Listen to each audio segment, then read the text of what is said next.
In episode 1, we learned these useful life lessons. So now let's resume our jungle cruise.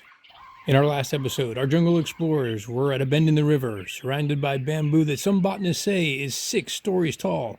Now I think it's 7, but that's another story. They had survived alligators, crocodiles, piranha, and now found themselves in the Hippo pool. So let's pick it up there for episode 2, It's Still a Jungle Out There.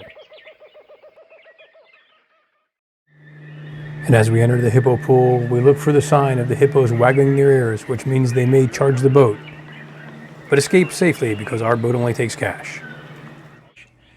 We learned that it is best to take dangers one at a time on the river, and maybe that is a lesson we can use in life as well. Even when we seem overwhelmed and it feels like dangers and problems and challenges, tragedies, sadness are all around us, we need to try to deal with them one at a time.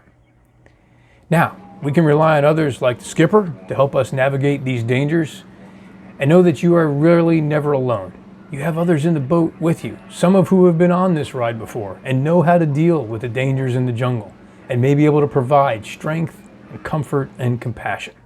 And in the midst of all these dangers we encounter on the river, we come up on this beautiful waterfall, Schweitzer Falls, named of course for the famous physician and philosopher Dr. Albert Falls. And it reminds us of another lesson we can take from our jungle adventure. In everyday life, in the midst of dangers and hazards, the scary and the worrisome, it's easy to get focused on those bad things and miss the good and the wonderful and the amazing that is around you. Look up from your phones every now and then, and you may see something new.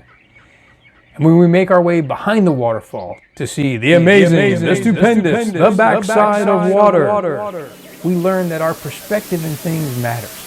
And sometimes we just need someone like our skipper to point it out and help us see things from a different point of view. What looks like an ordinary waterfall from one vantage point becomes the 8th wonder of the world from another.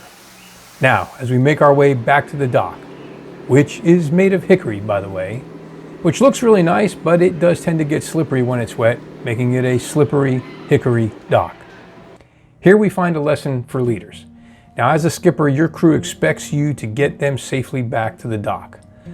Leaders have many responsibilities. They have to educate, they have to inspire, establish conditions for success for their teams, and of course, take care of their people. Those people expect their jungle cruise skipper to be prepared for challenges, to know when it's right to speed up a little or slow down a little, and to successfully chart a course that gets them where they need to go.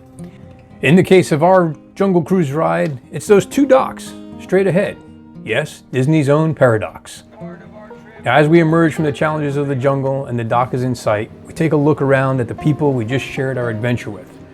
Some we know, but most we don't. People from different places, different walks of life, who just shared a few minutes of laughter and adventure together despite all of those differences. And finally, as our boat pulls into the dock, we take our final lesson from our jungle adventure, and maybe one of the most important. No matter how bad things get, no matter what dangers you encounter and what unknowns may wait around the next bend, you have to keep your sense of humor. Remember to laugh. Yes, even at the corny jokes. Laughter, my friends, is powerful medicine. Now, you all have been an outstanding audience, but alas, it's time that I need you all outstanding on the dock. Join me next time for more useful lessons from unlikely places.